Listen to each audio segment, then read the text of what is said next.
All right, on today's show, I'm gonna talk about what I think are 7 critical things, and obviously there could be a million things to find the buck. I went back and watched my video from last week. There's a few more things I wanna add to it.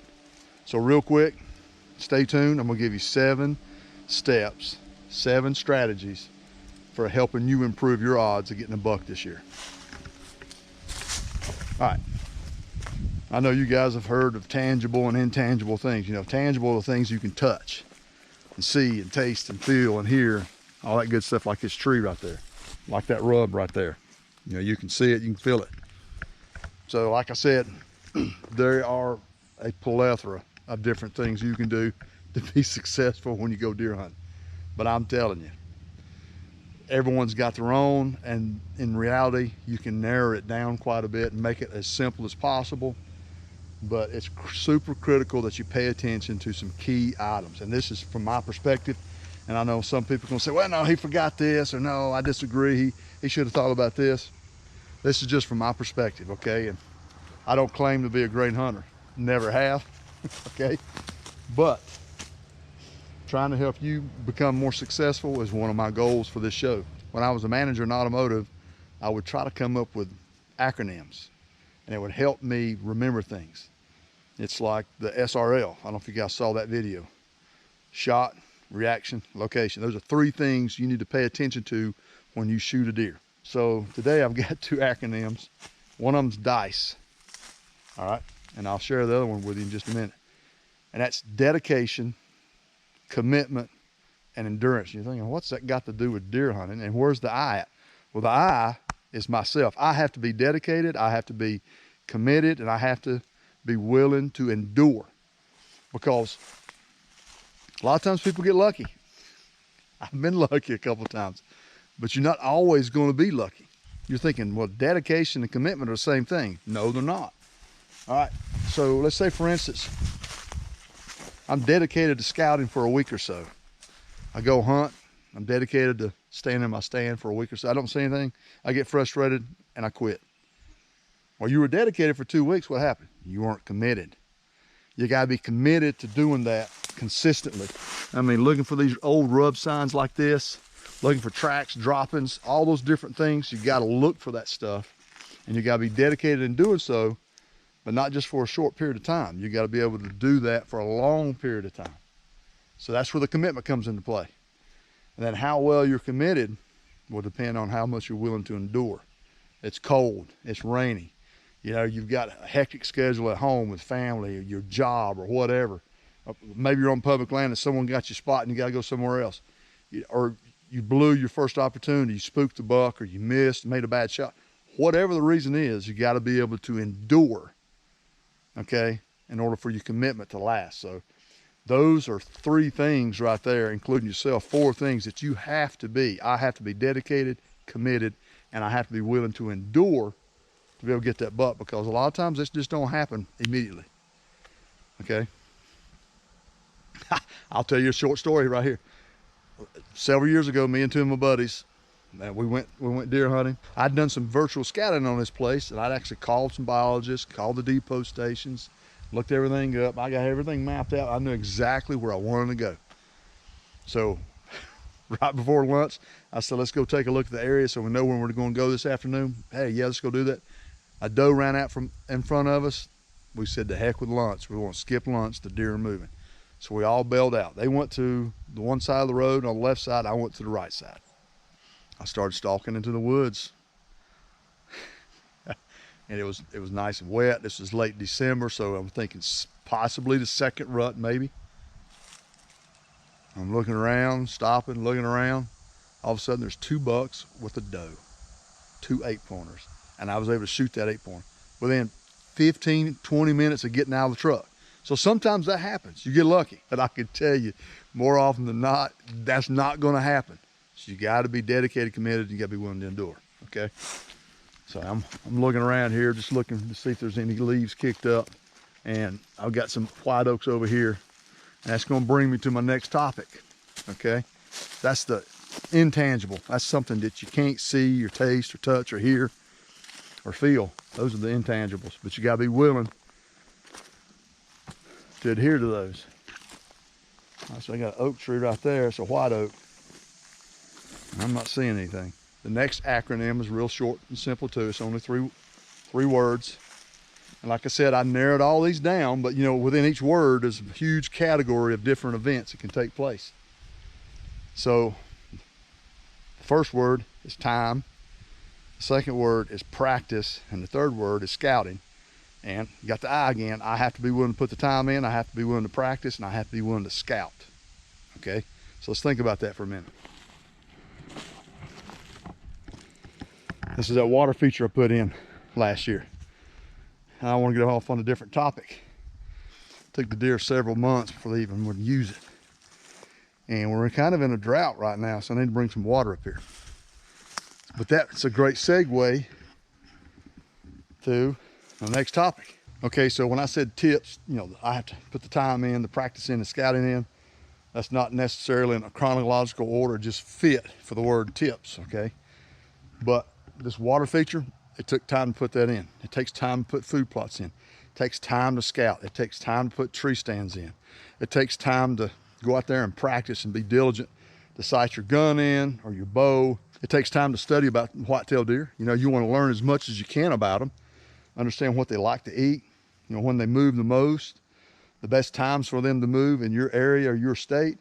So time is a major factor. You got to be willing to put the time in. But even more importantly than that, once you're sitting in your stand, I found out this a long time ago. If you're willing to put in the work, usually it will pay off. So that's what I'm talking about. When you put in the time, day after day after day after day after day, and I'm saying that, and I didn't go through 7, but I went through 7 days on public land and did not see a deer. And on that 7th day, I finally saw a buck, and it was an 8-point buck, and I shot it with my bow. So you've got to be willing to put the time in it. Okay, the second thing on there is practice. And I can't stress this enough. I mean, I don't know if you've ever done this, if you're a hunter out there. And like I said, I don't consider myself a great hunter by no stretch of the imagination. But I went back several times, and I can remember, it's bad.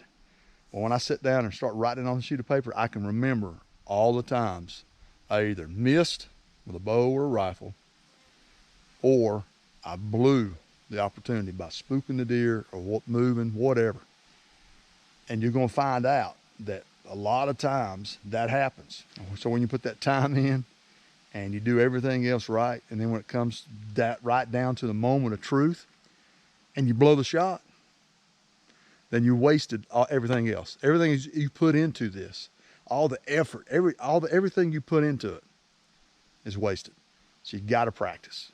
And I really would like to do a video on just practicing, but I tell you, a lot of times these videos, people just don't watch them.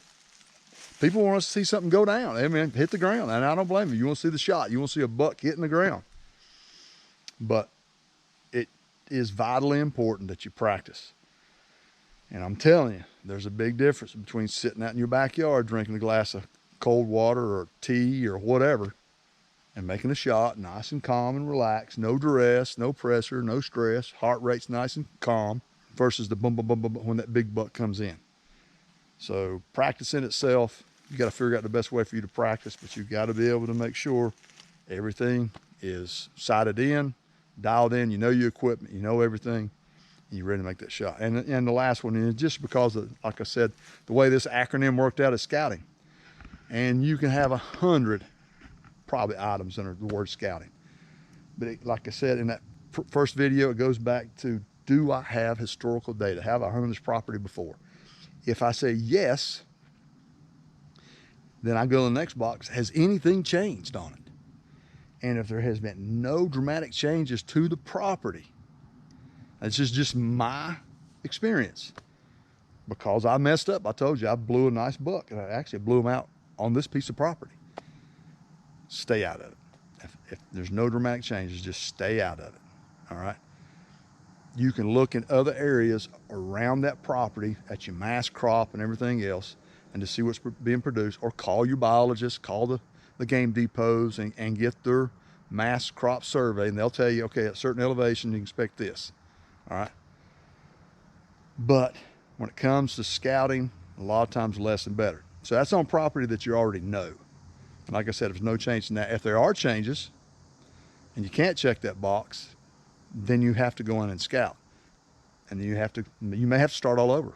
I went into one area one time, I was hunting in Ohio, and they put a pipeline in. They took out the tree that I hung my stand in. And I was talking to some construction guys, and they were like, man, we're sorry about that. I said, well, you couldn't help it. You got to have so much of a right-of-way in here for your pipeline. So afterwards, I had to re-scout that whole property. And it's about an 80-acre farm. So I had to learn the whole scenario. And one good thing about this, I'll tell you this, I got to be friends with the guys. And he said, I told him, I said, well, can you make a decision on what you guys plant in the pipeline? He said, yeah. I told him, I said, well, if you can, plant some clover. And they sure enough, they did. So sometimes the property changes, you got to go back and scout again. That's one prime example.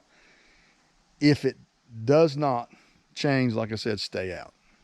So, sometimes you got to go back in and scout, and you have to start from ground zero. But, that's just the way it is. On public land, some public land has been the same way for the last 50 years, and it hadn't changed any.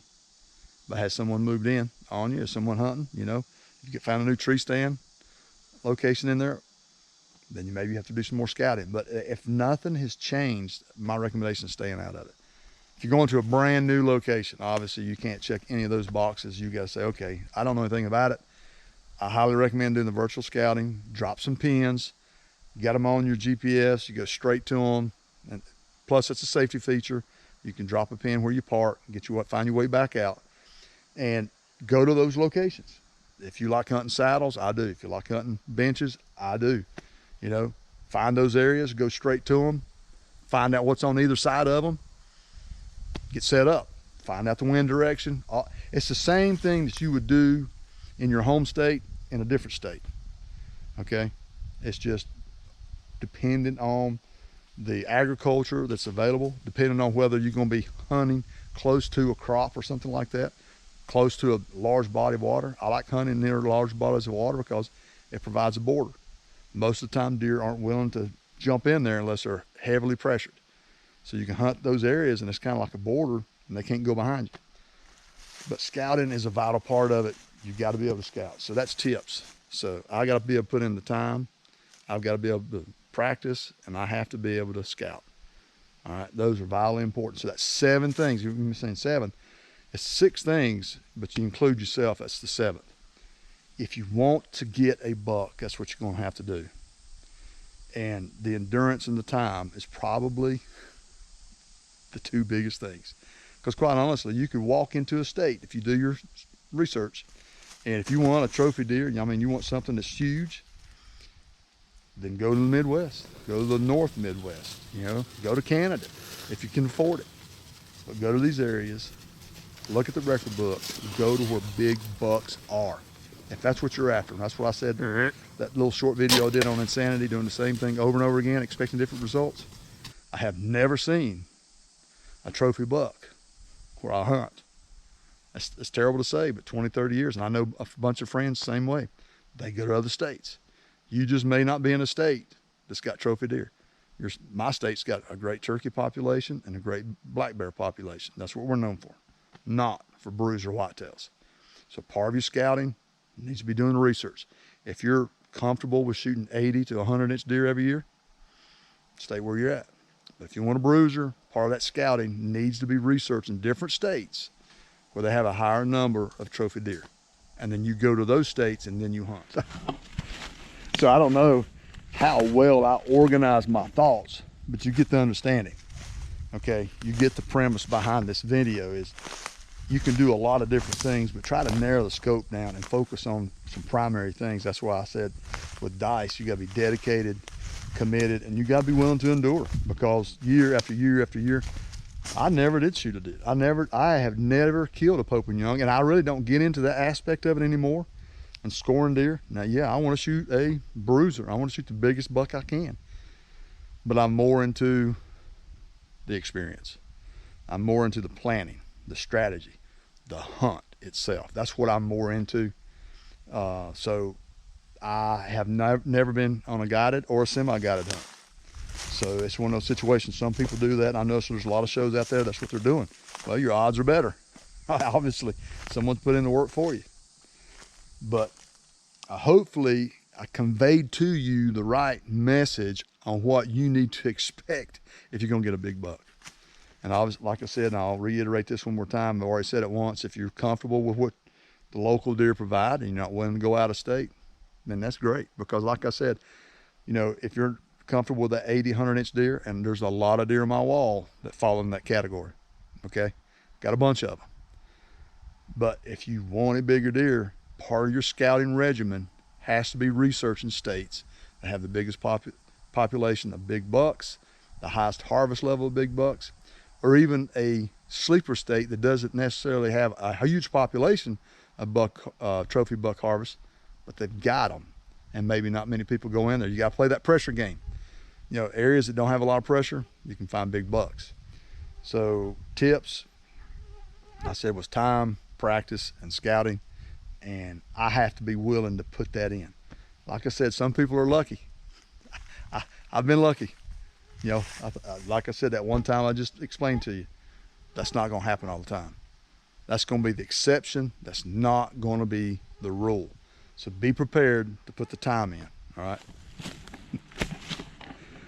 Hope you like this video. Don't forget to like and subscribe, and I'm gonna ease out of here. As you can tell right now, I'm on a deer trail.